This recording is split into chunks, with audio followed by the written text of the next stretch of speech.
is my take. And I got troubles and sorrows, but I wait till tomorrow. This is my take. Hello, this is Dr. Batts with the About That Life podcast, the podcast about life or living intentionally forever. Now, last month we started a series and we got such great response. We said, why stop now? So our Caring for the Caregiver series is one that has evolved into, I guess, the gift that keeps on giving, because the more we talk about it amongst people, amongst friends, amongst the team at 10 TV, we learn that there's so many voices that we need to hear. Well, today we're going to hear from a voice that not only is a caregiver, but also is receiving care. We have Ms. Pat Moore, who is a champion for caregivers all across the country, if not the region, in a sense to really tell them that self-care is not selfish.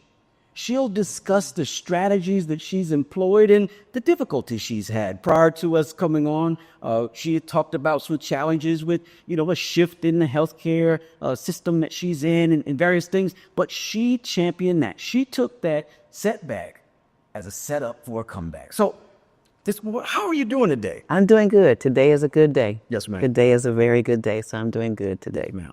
Now, I'd be remiss if I didn't introduce, I would say, the man behind the mystery who navigates all of this. My I won't say guest host, because we're doing this together. My co-host, Mr. Williams. Let the folks know a little bit about you if they didn't see our first episode. All right. Well, okay, good doctor.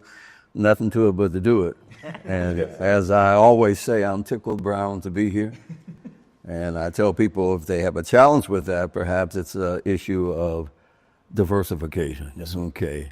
My name is Derek Williams, and I am the founder and owner of Group Innovation and Diversity Training Associates. It's a multidiscipline consulting and training company focusing on cross-cultural awareness, organizational development, human relations education, race relations, all of those touchy-feely issues that are so essential and important to our country, particularly now. And this is an area that I am particularly interested in, not only because of my own personal involvement in the caregiving industry in terms of loved ones, but I think it's one of those responsible areas that we all need to be involved in making the area that we left a little better. And nothing greater than the subject of Alzheimer's, dementia, and a multiplicity of other maladies that we get struck with and impact on often, unfortunately, African Americans a little more than other groups, and for a number of social factors and reasons. And so my interest is I'm giving back to the community. And of course, the African American Network is committed to empowering our community. And if I can be a part of that, then nothing to it but to do it. Yes, sir. Yes, sir. Well, I love that lead, and it touched on so many different aspects, whether it's the social determinants of health, healthcare disparities across cultural lines, and we'll touch on some of those a bit later. But, ma'am, tell us your story. Tell us your story. So my story is that I became a caregiver for my spouse about 4 or 5 years ago. He was having some health issues, and they didn't go well. And so I had to sort of step in. I was sort of watching from the sidelines, so to speak, but after a hospitalization, it became aware to me that you need to be a little bit more engaged. And so I stepped in and became the caregiver for him. And, it was all about really advocating for his health, talking to the doctors and saying, no, we need to look at this as well as that. And what about this? Questions that he just hadn't been asking. And so that was, the beginning of the caregiving episode for me and him. It's interesting, though, that you said Alzheimer's, because I think God sort of prepares you for what's yet to come. Yes, for 7 years, I did an event as part of my business that brought awareness to caregivers of Alzheimer's and dementia patients. Right. Yes. It was called the Fabulous Fashion Show, because I was into fashions. And so we did this just advocating for just making people aware of caregivers, because it was called the longest day. Because as a caregiver, you don't have an 8-hour shift. It is a 24/7 role. Absolutely. And so, that's what I found myself doing now. And I think that prepared me for just being aware of just how engaged you have to be. And you definitely have to give yourself some care along the lines, because you can't pour from an empty cup. You got to have you got to go and have your own self-care days. Fast forward to now, I am the person getting the care. So, yeah, I think all of this prepared me to say, okay, this is going to be your lot in life. It's going to be your journey. And so I'm okay with it. I'm okay with it because I know what to do. What do you say? Nothing but to do it? Yes. Ain't nothing to it. And nothing to it but to do it. And so here I am. I'm in two roles. I'm receiving care and I'm giving care. And it's a journey. And some days it can be a challenge, but you have to be fluid. No. And go day by day, almost minute by minute. Yes, well. Now, if you can, talk about that dualistic role, because in our last episode, Mr. Williams highlighted the kind of obligation that, from a cross-cultural standpoint, African Americans, kind of pull that burden. I can speak to when my mother was caring for my father. I mean, she would forego the things that she needed to do for her, and fast forward, then something happened with her and it became more difficult. So talk about how you found a way to balance, I guess is a good word to use, that tough space, understanding that obligation that you felt. So for me, it was a matter of just giving yourself some grace. That's a new term I've learned, and a friend helped me understand that there are times where you're going to be frustrated because you wanted to do this and you need to do that, but none of that was seeming to work out for you. So you just have to say, okay, let's just look at what do we have in front of us right now. What do we got to do right now? All right, let's just do that right now. First thing first. Yeah, first let's tackle this. How you eat an elephant? One bite at a time. Yes. That's right. Yes. So let's just take, okay, this is what we got to do first. And then once we get that accomplished, what's next? And don't let it rattle you too much. Just sort of go into it smoothly. And people that are getting care and people that are receiving care are not always the most pleasant people. And you have to understand that that's what's happening. It's not anything about you. It's just about them at that moment. Even you as a person receiving it or you as the person giving it. It's okay to say, let me breathe. All right. And balance for me is just, okay, let me just step back for a minute. Let me breathe. Let me evaluate this. And how are we going to tackle this elephant? Yes. Right. Yes. Yeah. Yeah. I think so often we see our role, 1, 2, 3, have to do this, have to do that. And often we don't know what to do. We don't have a guidebook. And so we have to take these challenges on a as it occur basis. Mm-hmm. For you, the news, when you realize that, and I realize that you are being focused on now, but as far as the care that you were giving your husband, did you courageously walk into this? Did you feel that, hey, this is too much for me? What was the thinking process you used when you recognized it? For me giving him his care, it was a courageous walk into it, because this was something that it was like, I got to do this. All right. I want him to be around for a long time. There's a 15-year age gap on us. No. And so I felt like I can do this. All right. I was meant to be here in his life at this point in time. All right.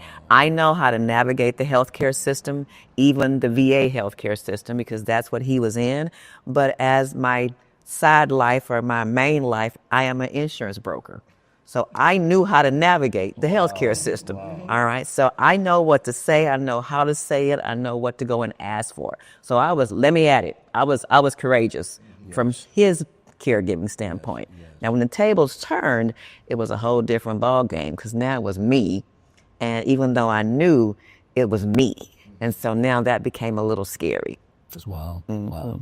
That's very insightful. And since it is a different ball game, from his standpoint, I know he's not here to speak for himself, and how did he pick up the bat in terms of being there for you? Was it as easy? No, it wasn't. He knew it was something he had to do, but you could tell from day one going in, he was overwhelmed.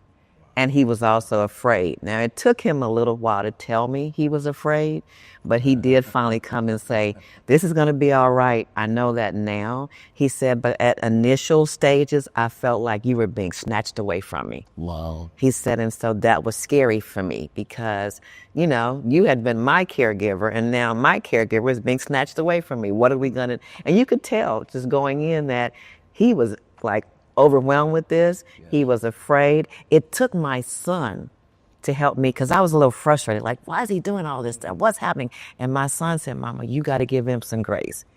He is not accustomed to this and he's afraid. He said, and you know, he's a man's man. And so he's never going to say, I'm afraid. It did take him a while, but he finally said, yeah, we're going to be all right, babe. But yeah, I was afraid. He said, I'm not so afraid anymore, but I wasn't afraid initially.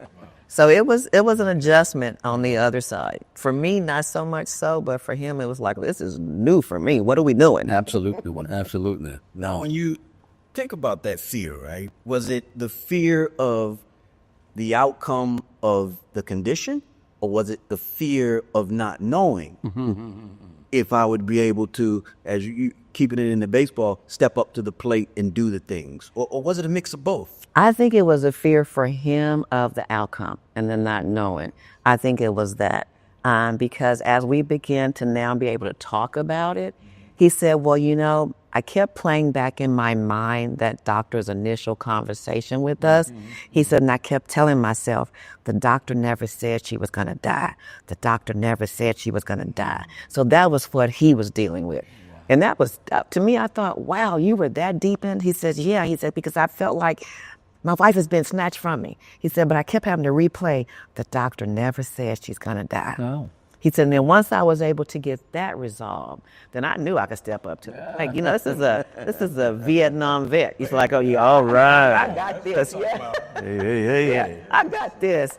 And so now watching him, I was sharing earlier today, we had an event this weekend, and he said, you know, after today, you're done because you're going to wear yourself out. And so I said, okay, for me, it's a case of having to listen. You got to surrender. You know, when you're the one getting the care, you have to have a point where you surrender.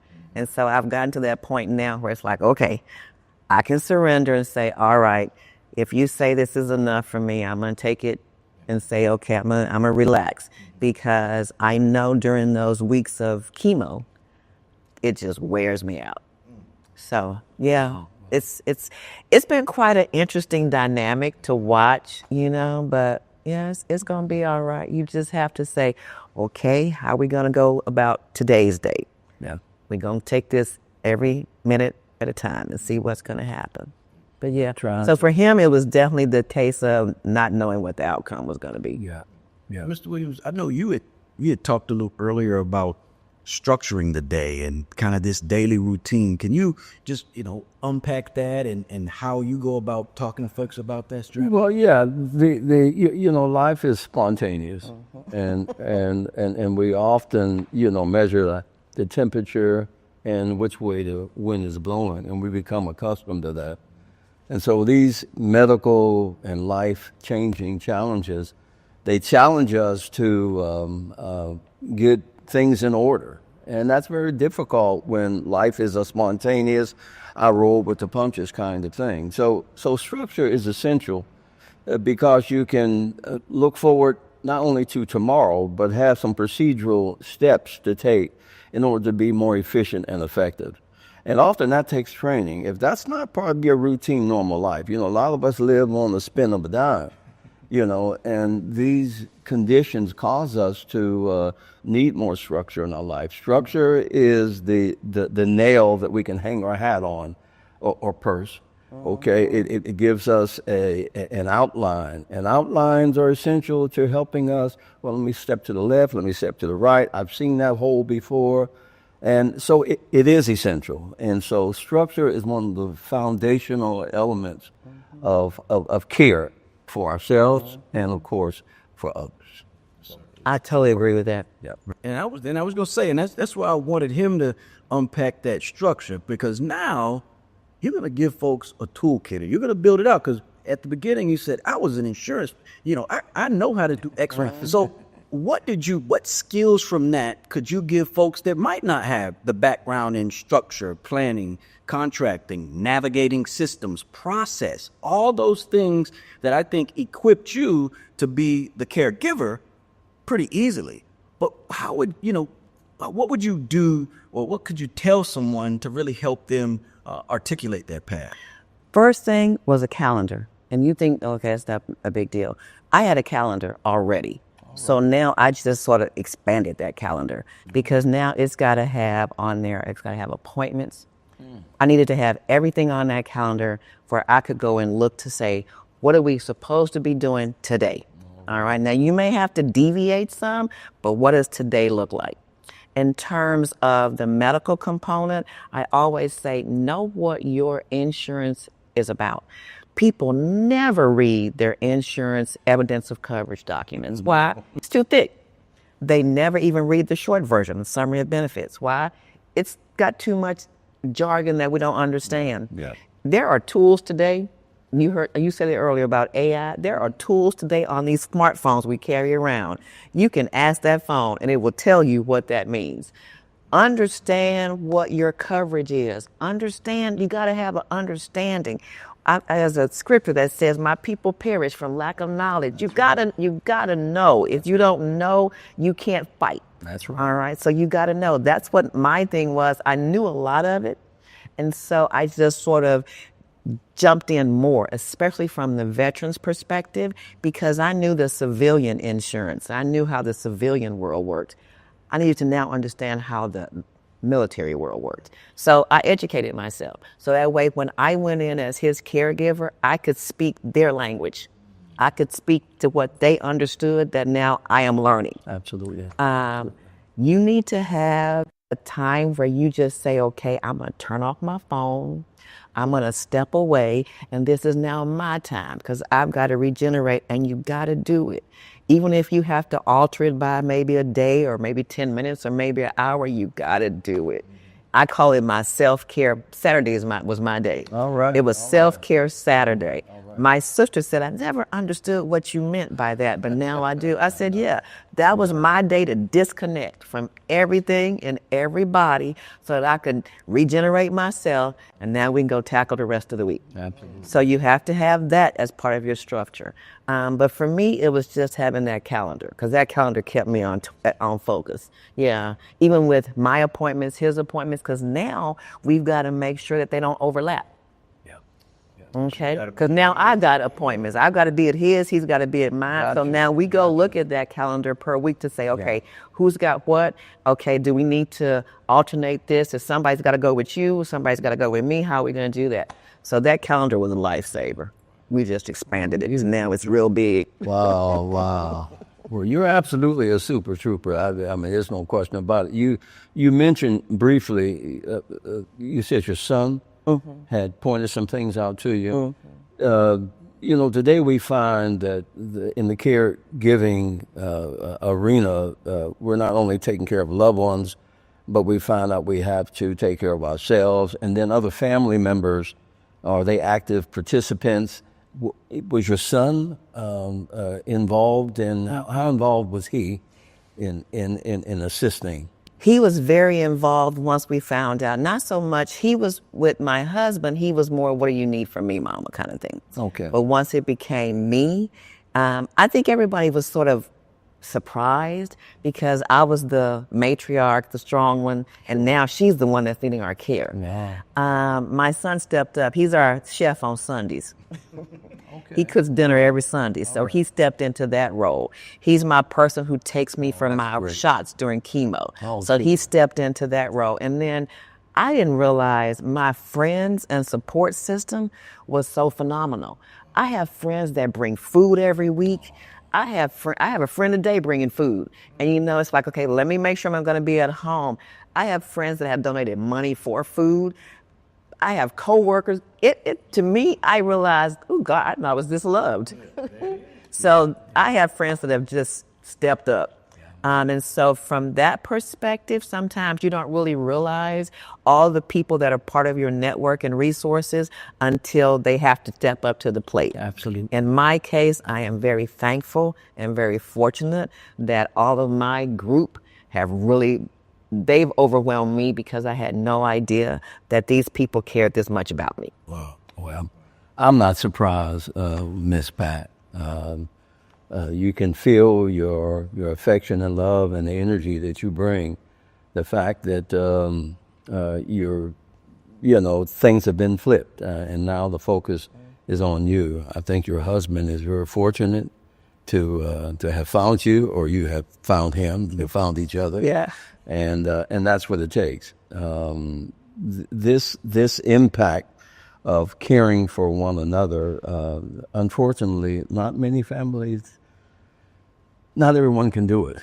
And I think acknowledging that they may not have the skills, may not have the resources, be it financial or emotional, it does require a collective. And you certainly represent showing the family working together as a total unit. And I think we're very fortunate to have someone with your knowledge, as the doctor said, and be able to help others outline and structure their life in being more accountable and taking care of loved ones and friends. So we're very fortunate to have you. You have the official title of Super Trooper. I'll take it. I'll take it. And as a woman of faith, it takes your faith too. You can't throw that part to the side. Absolutely. I spend a lot of time saying, "Oh Lord, help me," or just praying and saying, "Oh Lord, give me strength," or just and that's part of my regimen too. All right. Is in the morning, I got to spend some time with the Lord because I have no idea what this day is about to bring. So let's spend some time talking to God, and then everything else, He would just sort of make it work out. That's right. Yeah. So that's part of it too. And perhaps I was a little remiss in not talking about the spiritual aspect. And Doctor, you asked about the cross-cultural element. Right. And for so many African Americans, we would not make it through the day without our belief systems and having a superordinate goal and a superordinate God that we can call on when we don't have anyone else to call on. And that's what makes us unique. We have been very responsive from the days of enslavement to the present. The God has been central in our lives, but central in our lives before we have arrived here. Yeah. And as evident by what you're sharing today, is still central. And again, I think that's a very important element and one that perhaps sometimes needs to be at the top of the list. Absolutely. Well, Mrs. Moore, this has been a wonderful discussion, and the tools and strategies that you've provided us and our viewers are certainly things that are going to help, right? Whether it's understanding how to build your calendar, appreciating what your insurance actually says, and finally building that on a foundation of faith, I think are three key elements that no matter what situation an individual goes into, they'll come out a bit better on the other side. Absolutely. Anything else you want to leave the folks before we close out? Just hang in there. Just, hang in there. Take it one day at a time. Sometimes it can be overwhelming, but just dig into that inner strength and say, I got this. I got this. Right. Well, as I mentioned, this is Dr. Batts with the About That Life podcast, a podcast about life. But when we live, we also have to give. And understanding your role as a caregiver is one that is a challenge. But three keys, whether that's building a proper calendar, understanding what your health courage is, and finally embracing your faith, whatever that may be, to help you get through the tough times, are things that can allow you to not only survive, but also thrive. So we close out this episode encouraging you to continue to live intentionally forever.